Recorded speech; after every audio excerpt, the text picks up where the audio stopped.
This video is how to use sorghum flour and millet flour for gluten-free baking. If you want to make fabulous gluten-free baked goods at home, you need to learn a little bit about the properties and the best uses for each of the different flours available. I've been teaching gluten-free cooking classes for 10 years, so I know that you can learn to make fabulous baked goods in your own kitchen. So first off, sorghum flour. Sorghum is a grain and it is sometimes sold as sweet white sorghum flour. It's the same thing. And it has a mild sweet flavor and a smooth texture. It can be used in both sweet and savory recipes. And it also helps to bind CO2, moisture and CO2 bubbles in bread making.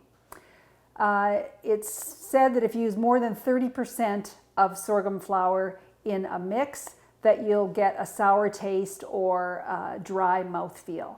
So I use sorghum flour in my gluten-free flour mix, and when I first came upon these two flours, I ended up using them both together in my blend, and my baking improved so much that I haven't, gone back to change anything.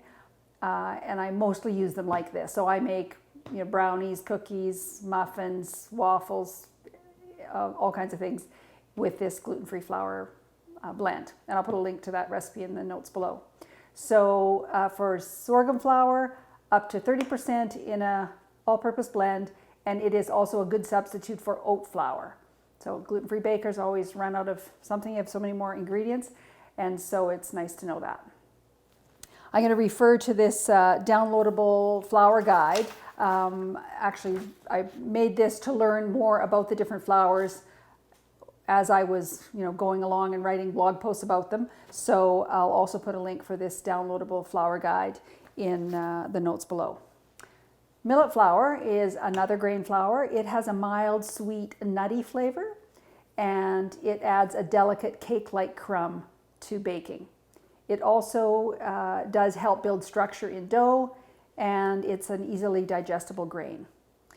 Now, if you use more than 20% of millet flour, it's supposed to make your food taste starchy.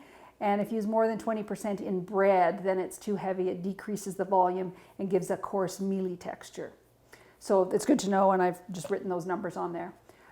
So up to 20% in an all-purpose blend, and it also can be used like a sprinkling flour for bread making.